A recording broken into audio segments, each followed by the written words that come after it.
എനിക്ക് എൻ്റെ ചേട്ടനോട് ഒരു പിണക്കവും ഇല്ല. ഞങ്ങൾ തമ്മിൽ പരസ്പരം അടിയുണ്ടായി കഴിഞ്ഞാൽ അങ്ങോട്ടും ഇങ്ങോട്ടും ചെളിവാരി തേക്കുന്നത് സാധാരണമാണ്. ചാണകം വാരി മുഖത്ത് തേക്കുന്ന പോലെയുള്ള പ്രവൃത്തികളൊക്കെ ഞങ്ങൾ കാണിക്കും. ഇത്തവണ ഇച്ചിരി കൂടിപ്പോയി. എനിക്ക് ദേഷ്യം അങ്ങോട്ട് അത്യുന്നതിയിലെത്തിയപ്പോൾ ഞാൻ മീഡിയക്കാരെ, എസ്പെഷ്യലി ഞാൻ വർക്ക് ചെയ്തുകൊണ്ടിരുന്ന ഏഷ്യനെറ്റിനെ, റിപ്പോർട്ടേഴ്സിനെയൊക്കെ വിളിച്ച് ഞാൻ പറഞ്ഞു, അദ്ദേഹത്തിന് പരസ്ത്രീ ബന്ധമുണ്ടെന്നും ഒരു ഭാര്യയുടെയും കണ്ണിൽ കാണാൻ പറ്റാത്തൊരു സീൻ ഞാൻ കണ്ടുവെന്നൊക്കെ. ഞാൻ ചുമ്മാ പറഞ്ഞതാ. ഇത് ഞങ്ങൾ അങ്ങോട്ടും ഇങ്ങോട്ടും ചെളിവാരി തേക്കാറുള്ളതാണ്. ഇത്തവണ നിങ്ങളും കൂടെ അറിഞ്ഞു, അത്രേ ഉള്ളൂ പ്രശ്നം എന്നുള്ള രീതിയിൽ ഒരു സത്യമായ കാര്യത്തെ വളച്ചൊടിച്ചുകൊണ്ട് തന്നെ ഈര തന്നെ ആ പ്രസ്താവന മാറ്റിയിരിക്കുകയാണ്. ഇതെന്താ സംഭവിക്കാൻ പോകുന്നതെന്ന് അറിയാമോ? ബിന്ദു മേനോനെ കുറിച്ചാണ് ഞാൻ പറയുന്നത്.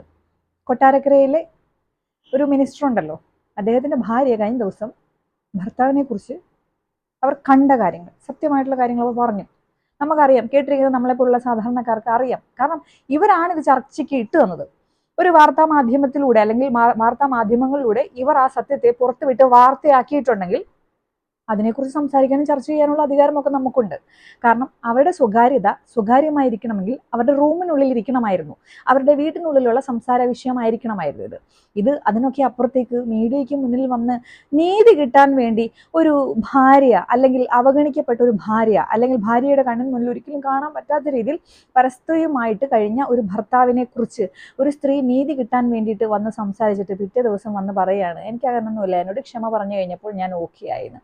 ഇവർക്ക് വരാൻ പോകുന്ന എന്താണെന്ന് അറിയാം. സത്യം പറഞ്ഞാൽ ആ ഒരു സ്ത്രീയോട് എനിക്ക് ഭയങ്കര ഡിസ്റെസ്പെക്ട് തോന്നുകയാണ്. കാരണം ഹൈലി ക്വാളിഫൈഡ് ആണ്, ഹൈലി എഡ്യൂക്കേറ്റഡ് ആയിട്ടുള്ള ഒരു സ്ത്രീ ഒരു വിക്ടിം സ്റ്റാൻഡിൽ തന്നെ നിന്നുകൊണ്ട് അവരുടെ ജീവിതം അങ്ങ് മുന്നോട്ട് കൊണ്ടുപോകുക എന്ന് പറഞ്ഞു കഴിഞ്ഞാൽ ഈ കാലയളവിൽ നിന്ന് നോക്കിക്കഴിഞ്ഞാൽ ഭയങ്കര തെറ്റായിട്ടുള്ള കാര്യമാണ്. നിങ്ങൾ എന്ത് സന്ദേശമാണ് പൊതുസമൂഹത്തിന് കൊടുക്കുന്നത്? അറ്റ്ലീസ്റ്റ് നിങ്ങൾ ഇപ്പോഴും ഒരു മന്ത്രിയുടെ ഭാര്യയല്ലേ? മന്ത്രിയുടെ ഭാര്യ എന്ന് പറഞ്ഞാൽ പണ്ടത്തെ പോലെ വീട്ടിലിരുന്ന് ചോറും കറിയും വെക്കുക എന്നുള്ളതാണോ അതിന്റെ അർത്ഥം? പണ്ട് പോലും അങ്ങനെയൊന്നും നടക്കുന്നില്ല. നിങ്ങൾ ഇത്രയും ക്വാളിഫൈഡ് ആയിട്ടും നിങ്ങളൊരു മാധ്യമ പ്രവർത്തകയായിട്ടും നിങ്ങൾ ഈ കാണിച്ചത് വളരെ തെറ്റായിപ്പോയി. എന്താണ് ഇതിന്റെ പരിണിത ഫലം എന്നറിയാമോ? നാളെ നിങ്ങൾക്ക് ഇതിനപ്പുറം കാണേണ്ടി വരും. കാണും. കണ്ട സ്ത്രീകൾ ഉണ്ടെന്നേ. യാമിനി തങ്കച്ചി, ഡോക്ടർ യാമിനി തങ്കച്ചി, അവരിതിനൊക്കെ അപ്പുറം കണ്ട സ്ത്രീയാണ്. ഈ പണ്ടാരണ്ടോ പറഞ്ഞ കണക്ക് കുട്ടിയും ചട്ടിയും ഒന്നുമില്ലല്ലോ. രണ്ടാൺകുട്ടികളെ കൊണ്ട് ഒരുപാട് കാര്യങ്ങൾ കാണുകയും അനുഭവിക്കുകയും ചെയ്ത ഒരു സ്ത്രീയുണ്ട്, യാമിനി തങ്കച്ചി. അതിനപ്പുറം നിങ്ങൾ ഇനിയും കാണേണ്ടി വരും. കണ്ടു കഴിയുമ്പോൾ നിങ്ങൾ വീണ്ടും നീതി കിട്ടാൻ വേണ്ടിയിട്ട് മീഡിയയ്ക്ക് മുന്നിൽ വന്നിരുന്ന് ഇനി പറഞ്ഞു കഴിഞ്ഞാൽ, സത്യങ്ങൾ വിളിച്ചു കൂവിക്കഴിഞ്ഞാൽ ആരെങ്കിലും വിശ്വസിക്കുമോ? ആരും വിശ്വസിക്കാൻ പോകുന്നില്ല. പുലി വരുന്നേ പുലി എന്ന് പറഞ്ഞ് അവസാനം ശരിക്കും പുലി വരുമ്പോൾ ഒരു പട്ടിക്കുട്ടി പോലും വിശ്വസിക്കില്ല എന്നുള്ളതാണ് സത്യാവസ്ഥ. ഇനി നടക്കാൻ പോകുന്നതും അങ്ങനെ തന്നെയായിരിക്കും. ഒരാൾക്ക് പല തവണ തന്നെ നിങ്ങൾ നേരെയാകാനുള്ള ചാൻസ് കൊടുത്തു കഴിഞ്ഞു. എന്നിട്ട് നിങ്ങൾക്ക് അങ്ങേയറ്റം സഹിക്കാൻ പറ്റാത്തൊരു കാര്യം നിങ്ങൾ കണ്ണിൽ കണ്ടിട്ട് വീണ്ടും അയാളുടെ നിലനിൽപ്പിന് വേണ്ടി ഇങ്ങനെയുള്ള സ്ത്രീകളും പുരുഷന്മാരും, അതായത് സ്വന്തം പങ്കാളികളെ ചതിക്കുന്ന, സ്വന്തം പങ്കാളികൾക്ക് സീറോ വാല്യൂ കൊടുത്തുകൊണ്ട് ഒന്നിൽ നിന്നും അടുത്തതിലേക്ക്, അടുത്തതിൽ നിന്ന് അടുത്തതിലേക്ക് ഈ ട്രെയിനിന്റെ ബോഗി കണക്ക് ഇങ്ങനെ ഇരിക്കും. അവർക്ക് ഇങ്ങനെ വാലെ കുറെ ബന്ധങ്ങളുണ്ടാവും. അത് കീപ്പ് ചെയ്യാനും അവരുടെ സ്ഥാനം സമൂഹത്തിൽ ഉന്നതരാണെങ്കിൽ ആ സ്ഥാനം കിട്ടാനും വേണ്ടിയിട്ട് ഈ വിക്ടിം സ്റ്റാൻഡിൽ നിൽക്കുന്ന ഭാര്യമാരുണ്ട്. അബലകളാണ്. അവരവരുടെ വിദ്യാഭ്യാസം, അവരുടെ തൊഴിൽ എല്ലാം വിട്ടിട്ട് ഇവരുടെ പുറകെ നടക്കും. ഈ സമൂഹത്തിൽ ഈ മന്ത്രിസ്ഥാനത്തൊക്കെ ഇരിക്കുന്നവരാണെങ്കിൽ പ്രത്യേകിച്ചും അവരുടെ പുറകെ ഇങ്ങനെ വാലാട്ടിപ്പട്ടി നടക്കും. ഇവന്മാരെന്ത് ചെയ്യുന്നറിയാമോ? ഈ സ്ഥാനം നഷ്ടപ്പെടാതിരിക്കാൻ വേണ്ടി, എസ്പെഷ്യലി ഈ ഒരു കേസിലാണെങ്കിൽ ഇപ്പോൾ ഇലക്ഷൻ വരികയാണ്. അപ്പോൾ സ്ഥാനം നഷ്ടപ്പെടാതിരിക്കാൻ വേണ്ടി ഒരു മാപ്പ് പറയും. നിങ്ങളൊന്ന് ചിന്തിക്കണം. പോയാൽ ഒരു വാക്ക്, അത് നിങ്ങൾ ആരോപിച്ച നിങ്ങളുടെ ഹസ്ബൻഡിന് ഒരു നിസ്സാരമാണ്. എത്ര വാക്കുകൾ എവിടെയൊക്കെ പാലിക്കുന്ന, സ്വന്തം സ്ഥാനം പോലും സ്വന്തം പാർട്ടി പോലും മാറ്റി അങ്ങോട്ടും ഇങ്ങോട്ടൊക്കെ മാറ്റി നിൽക്കുന്ന വ്യക്തികൾ. അപ്പോൾ ഒരു മാപ്പ് പറഞ്ഞാൽ അയാൾക്ക് പ്രത്യേകിച്ച് ഒരു നഷ്ടമില്ല. അതും പൊതുസമൂഹത്തിന് മുന്നിലല്ലല്ലോ അയാൾ മാപ്പ് പറഞ്ഞത്. നിങ്ങളെ പേഴ്സണലി വിളിക്കുന്നു ഫോണിൽ കൂടി. നിങ്ങളുടെ ഈ മൗത്ത് പീസുകൾ, അതായത് ഫോണിൽ കൂടി മാത്രമാണ് നിങ്ങൾ അയാൾ മാപ്പ് പറയുന്നു, നിങ്ങൾ കേൾക്കുന്നു. അതിൽ അയാൾക്ക് പ്രത്യേകിച്ച് അയാളുടെ അഭിമാനം അടിയറവ് വെക്കേണ്ട കാര്യമോ, പ്രത്യേകിച്ച് ഹെവി ആയിട്ടുള്ളൊരു കാര്യം നിങ്ങൾക്ക് വേണ്ടി സഫർ ചെയ്ത് സാക്രിഫൈസ് ചെയ്തതോ ഒന്നുമില്ല. ഒരു മാപ്പ് അങ്ങോട്ട് പറഞ്ഞ് ആ മാപ്പ് പറഞ്ഞ് അവൾ ഒതുങ്ങിക്കോളും എന്ന് പുള്ളിക്കറിയാം. അത് അയാളുടെ സ്ഥാനം നഷ്ടപ്പെട്ടു പോകാതിരിക്കാനും സമൂഹത്തിന് മുന്നിൽ അയാൾക്ക് ഒരു പേരുദോഷം കിട്ടാതിരിക്കാനും, തെറ്റ് ചെയ്തിട്ടും തെറ്റുകാരനെന്ന് ആരും എന്നെ വിളിക്കുന്നത് എനിക്ക് ഇഷ്ടമല്ല, എനിക്ക് ഇനിയും വെള്ള പൂശിക്കൊണ്ടേയിരിക്കണം, അതിനൊരു ചാൻസ് കിട്ടണമെങ്കിൽ ഒരു മാപ്പ് പറയാനാണെങ്കിൽ ഞാനത് പറയും എന്നുള്ള രീതിയിൽ നിൽക്കുന്ന ഒരു വ്യക്തിയിൽ നിന്നും ഇതല്ല ഇതിനപ്പുറവും നിങ്ങൾ അനുഭവിക്കേണ്ടി വരും.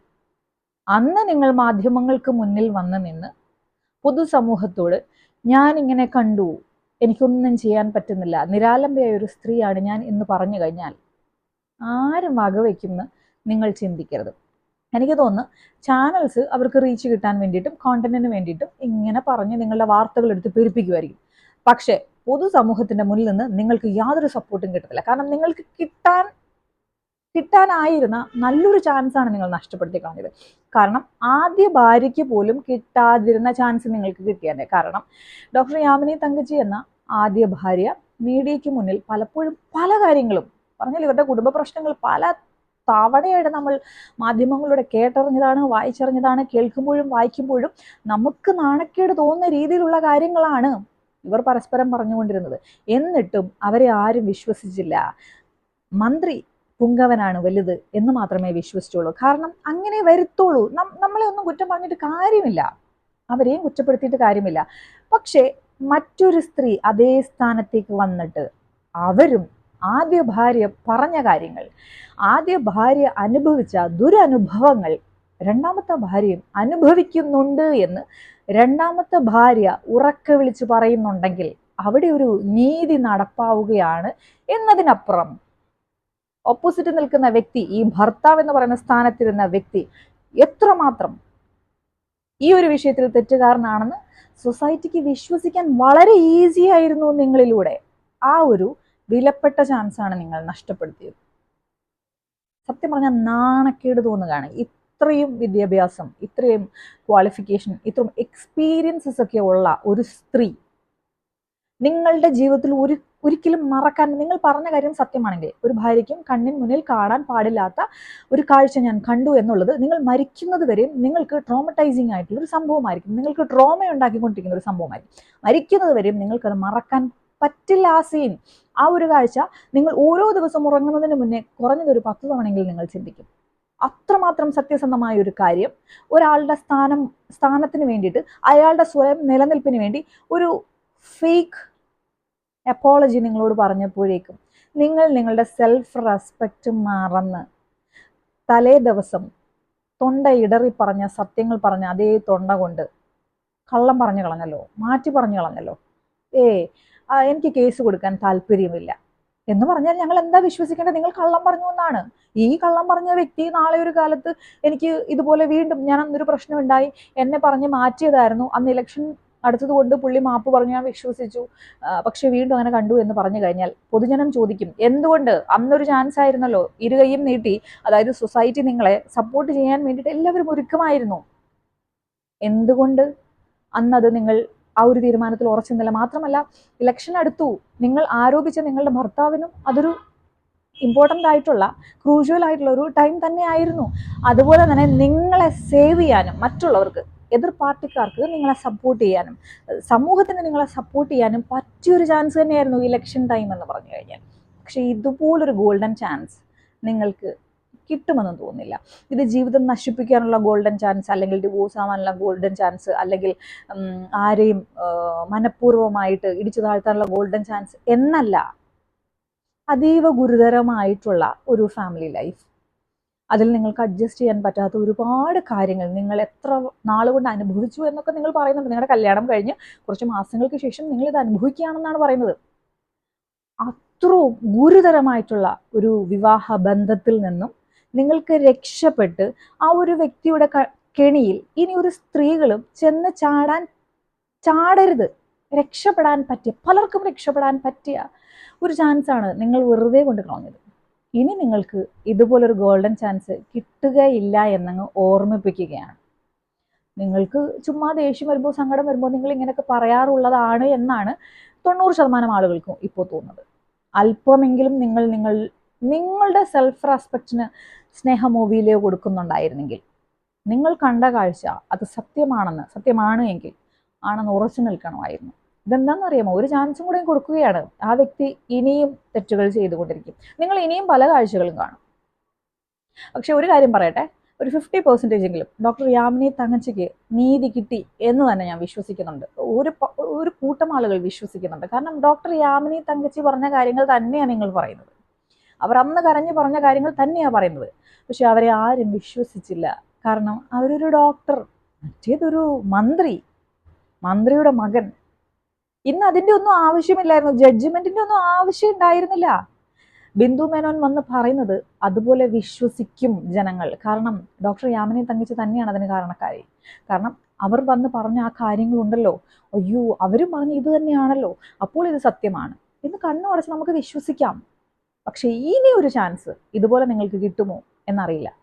നേരത്തെ പറഞ്ഞതുപോലെ പുലി വരുന്നേ പുലി. നിങ്ങൾ ഇനി ഇതിനപ്പുറം എന്തൊക്കെ വന്ന് പറഞ്ഞാലും പിറ്റേ ദിവസം നിങ്ങൾ ഇത് മാറ്റി പറയും എന്നുള്ള കാര്യം എല്ലാവർക്കും മനസ്സിലായി. സ്വന്തം നിലനിൽപ്പ് അതിനു വേണ്ടിയിട്ട് കുറ്റം ചെയ്യുന്നവർ മാപ്പ് പറയും. അവർക്ക് മാപ്പ് പറയുക അല്ലെങ്കിൽ ആരുടെങ്കിലും കാലിൽ വീഴുക എന്ന് പറയുന്നത് വലിയ സംഭവമൊന്നുമില്ല. നമ്മൾക്കൊക്കെ ഈ സെൽഫ് റെസ്പെക്ട് ഹിറ്റ് ചെയ്യും. ആരുടെങ്കിലും കാലിൽ വീണ് മാപ്പ് പറയുക എന്ന് പറഞ്ഞു കഴിഞ്ഞാൽ. പക്ഷെ തെറ്റ് ചെയ്ത് ചതിക്കണം, അവരുടെ സ്വയം കാര്യങ്ങൾ അവർക്ക് സ്വന്തമായിട്ട് അവർക്ക് ഇത് ചില കാര്യങ്ങൾ ഇല്ലാതെ പറ്റില്ല. അതവർ എന്തൊക്കെ ചെയ്തിട്ടാണെങ്കിലും ചെയ്യും. അതിനു വേണ്ടിയിട്ട് ആരുടെ കാലിൽ വീണാലും അതവർക്ക് വലിയൊരു സംഭവം ചെയ്യുന്ന പോലൊന്നും അവർക്ക് തോന്നുന്നില്ല. അവർ ചിലപ്പോൾ ഒരു ദിവസം ഒരു 60 തവണ മാപ്പ് പറയുന്നുണ്ടാവാം, അപ്പോളജി ചെയ്യുന്നുണ്ടാവാം പലരോടും. അതുകൊണ്ട് നിങ്ങളോട് ആ ഒരു മാപ്പ് പറഞ്ഞത് അത് വലിയൊരു സംഭവം. എൻ്റെ ചേട്ടൻ എന്നോട് മാപ്പ് പറഞ്ഞു എന്നുള്ളത് അടുത്ത ആപ്പ് കയറ്റാനുള്ള വല്ല പരിപാടിക്കോ ആയിരിക്കും എന്നുള്ളൊരു കാര്യം ദയവ് ചെയ്ത് മനസ്സിലാക്കുക. 50 വയസ്സുണ്ടെന്ന് തോന്നുന്നു, 45-50 വയസ്സുണ്ട് ബിന്ദു മേനോൻ എന്ന് പറയുന്ന ഈ ഒരു ലേഡിക്ക്. ഇപ്പോഴും ഈ ജനറേഷൻ, ഇപ്പോഴത്തെ ഈ തലമുറയിലെ ചെറിയ കുട്ടികൾക്ക് പോലും ശരി ചെയ്ത് തെറ്റ് ചെയ്ത് എന്ന് ചില കാര്യങ്ങൾ കാണുമ്പോൾ തന്നെ മനസ്സിലാവും. ഇത്രയും പ്രായമുള്ള ഇവരൊക്കെ വീണ്ടും വീണ്ടും ഇത് മനസ്സിലാക്കാതെ അറിഞ്ഞുകൊണ്ട് ആ കുഴിയിൽ തന്നെ എരിഞ്ഞൊടുങ്ങാൻ ആ കാണിക്കുന്ന ഒരു മനസ്സുണ്ടല്ലോ, ഇതിന് ഞങ്ങൾ വലിയ മനസ്സായിട്ടൊന്നും കാണുന്നില്ല.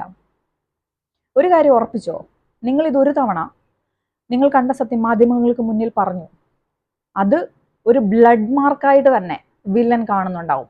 നിങ്ങൾക്ക് ഒരു ട്രാപ്പ് ഉണ്ടാക്കുന്നുണ്ടാവും, ഏതൊക്കെയോ ഗൂഢതന്ത്രങ്ങൾ. നിങ്ങൾ ആ മാപ്പിൽ വിശ്വസിച്ചിരിക്കുന്നതായിരിക്കാം. ഒരു മാപ്പ് പറഞ്ഞിട്ട് പണി കൊടുക്കാം നമുക്ക് എന്നുള്ള രീതിയിൽ ചിന്തിക്കുന്ന ആരെങ്കിലുമൊക്കെ നിങ്ങളുടെ ചുറ്റും ഉണ്ടാകും എന്നുള്ള കാര്യം ദയവ് ചെയ്ത് ഓർക്കുക. നിങ്ങൾക്ക് പറ്റാത്ത, നിങ്ങളുടെ മനസ്സിനെ വേദനിപ്പിച്ച, നിങ്ങളുടെ സ്ത്രീത്വത്തിനെ ചോദ്യം ചെയ്ത, സ്ത്രീ എന്നൊരു വാല്യൂ 0-യിലേക്കാക്കിയ ഒരു പുരുഷൻ ശക്തമായി നിൽക്കാമായിരുന്നു. സാധാരണ സ്ത്രീകളെ പോലെ അല്ല നിങ്ങളൊരു മന്ത്രിയുടെ ഭാര്യയായിരുന്നു. നിങ്ങൾക്ക് എപ്പോൾ വേണമെങ്കിലും മീഡിയ അറ്റൻഷൻ ഉണ്ട്. അങ്ങനെ ഒരു സ്ത്രീ ഈ സത്യങ്ങൾ പറയാൻ കിട്ടിയ ഒരു ചാൻസ്, ഒരു സാധാരണക്കാരി ഒരു പെണ്ണിന് ഇതുപോലെ മീഡിയ അറ്റൻഷൻ കിട്ടുമോ? അല്ലെങ്കിൽ ഇതുപോലൊരു കാര്യം കണ്ടു ഇതൊക്കെ സഹിച്ചു ജീവിക്കാൻ എത്ര സ്ത്രീകൾ പെൺകുട്ടികൾ ഉണ്ടെന്നറിയാമോ? അവർക്ക് ഒന്നും പറയാനൊരു ചാൻസ് ഇല്ല. പക്ഷെ നിങ്ങൾക്ക് ഉള്ള ആ ഒരു ചാൻസ് നിങ്ങൾ നഷ്ടപ്പെടുത്തി കളഞ്ഞു. സത്യം പറഞ്ഞാൽ അത്ര നാളുള്ളൊരു റെസ്പെക്റ്റ് അങ്ങ് പോയി. കാരണം ഈ ഒരു മന്ത്രി ഈ ഒരു സ്ത്രീ വിവാഹം ചെയ്തപ്പോൾ ഞാൻ പറഞ്ഞല്ലോ, ഏഷ്യാനെറ്റിന്റെ ഹെഡാണ് പുള്ളിക്കാരത്തി. അവർ എല്ലാ രീതിയിലും ക്വാളിഫൈഡ് ആണ്. നമുക്കൊരു റെസ്പെക്റ്റും സ്നേഹവും ഒക്കെ ഉണ്ടായിരുന്നു. കഴിഞ്ഞ ദിവസം ഇത് മാറ്റി പറഞ്ഞപ്പോഴല്ല, കംപ്ലീറ്റ്ലി മാറി. ഓർക്കുക, ഇതിനപ്പുറം കാണേണ്ടി വരും. മാപ്പ് എന്ന് പറയുന്ന സംഭവം തെറ്റ് ചെയ്യുന്നവർക്ക് വലിയൊരു സംഭവമേ അല്ല. അവർ സ്ഥിരം പറയുന്ന കാര്യമാണ് മാപ്പ്. കേൾക്കുന്ന നിങ്ങൾ സത്യസന്ധി ആയതുകൊണ്ട് നിങ്ങൾക്ക് ആ മാപ്പ് എന്ന് പറയുന്ന സംഭവത്തിന് ഒരുപാട് നിങ്ങൾ അതിന് പ്രഷ്യസ് ആയിട്ട് കാണുന്നുണ്ട്. അതുകൊണ്ടാണ് മാപ്പ് പറഞ്ഞു, ഇനി ഞാൻ കേസിന് പോകുന്നില്ല, അല്ലെങ്കിൽ മറ്റെന്തെങ്കിലും നിങ്ങളെ പുറകിൽ നിന്ന് വലിക്കുന്നുണ്ടാവും, നിങ്ങളെ പുഷ് ചെയ്യുന്നുണ്ടാവും. പക്ഷെ അതിലൊന്നും വീടരുതായിരുന്നു. ഒരു സ്ത്രീയുടെ സെൽഫ് റെസ്പെക്ട് എന്ന് പറഞ്ഞു കഴിഞ്ഞാൽ ഇനി എന്തൊക്കെ ബാഹ്യശക്തികൾ നിങ്ങളെ പുറകിൽ നിന്ന് വലിക്കുകയോ ഉന്തോ ഒക്കെ ചെയ്താലും നിങ്ങളിരിക്കുന്ന ഒരു സ്ഥാനമുണ്ടല്ലോ, അത് മാത്രം മതിയായിരുന്നു. നിങ്ങളുടെ സെൽഫ് റെസ്പെക്ട് അടിയറവ് പറയാതെ ഇന്നലെ മീഡിയയ്ക്ക് മുന്നിൽ വന്ന് പറഞ്ഞ കാര്യം പിറ്റേ ദിവസം മാറ്റി പറയുമ്പോൾ അത് ചിന്തിക്കേണ്ടതായിരുന്നു. ഇനിയും പാളിച്ചകൾ വരും, എനിക്ക് ഇനിയും ഇങ്ങനെ പറയേണ്ടതായിട്ട് വന്നാൽ സൊസൈറ്റി അംഗീകരിക്കുമോ എന്ന് ചിന്തിക്കേണ്ടത് അത്യാവശ്യമായിരുന്നു. സത്യം പറഞ്ഞാൽ നാണക്കേട് തന്നെയാണ്. എന്ത് മെസ്സേജാണ് നിങ്ങളെപ്പോലുള്ള ഹൈലി ക്വാളിഫൈഡ് ആയിട്ടുള്ള സ്ത്രീകൾ സമൂഹത്തിന് കൊടുക്കുന്നത്? പുരുഷന്മാരുടെ ചതി, അല്ലെങ്കിൽ ഭർത്താക്കന്മാരുടെ ചതി, വഞ്ചന, അവരുടെ പരസ്ത്രീ ബന്ധം, ഇതൊക്കെ സഹിച്ച് ക്ഷമിച്ച് ഒരു മാപ്പ് പറയുമ്പോൾ ക്ഷമിച്ച് നിൽക്കണമെന്നോ? അല്ലെങ്കിൽ സഹിക്കാൻ പറ്റാതാവുമ്പോൾ ഒരു കയറെടുത്ത് തൂങ്ങണമെന്നോ? അല്ലെങ്കിൽ ഈ പുരുഷനെ കുറിച്ച് ഒരു പ്രാവശ്യം മീഡിയയ്ക്ക് മുന്നിൽ പറഞ്ഞു, ഇനി അവൻ എന്ത് ചെയ്ത, ചിലപ്പം സാധാരണ സ്ത്രീകളെ സംബന്ധിച്ച് മരണം വരെ സംഭവിക്കാൻ ചാൻസ് ഉണ്ട്. അതിൽ നിങ്ങൾ അങ്ങ് തീരണമെന്നോ? അവിടെയാണ് പെൺകുട്ടികളെ നിങ്ങളുടെ ഫുൾ സ്റ്റോപ്പ്, ജീവിതത്തിന്റെ ഫുൾ സ്റ്റോപ്പ് എന്നുള്ള മെസ്സേജാണോ നിങ്ങൾ കൊടുക്കുന്നത്? ലജ്ജയാകുന്നു കേട്ടോ, ലജ്ജാവഹമാകുന്നു. ആ ബന്ധം സെപ്പറേറ്റ് ആവുമെന്ന് ഞങ്ങൾ ചിന്തിച്ചു എന്നുള്ളതൊന്നും അല്ല. ഇനി ഒരു സ്ത്രീ നിങ്ങൾ കണ്ട കാഴ്ചകൾ കാണാനിട വരരുത്. എന്തായാലും ചെയ്ത വ്യക്തികൾ, ഈ 12 കൊല്ലം ചില ആളുകളുടെ വാല് കുഴലിലേക്ക് കിടന്നാലും നേരെയാവില്ല എന്ന് പറയുന്നത് കേട്ടിട്ടില്ലേ? അതുപോലെ ഇനി എന്ന് നേരാവാനാ? 62 വയസ്സൊക്കെ ഇല്ലേ? ഇനി നേരെയാകുമോ? ഇനി ഒരു ചാൻസ് ഇല്ല എന്നുള്ള കാര്യം ഓർക്കുക.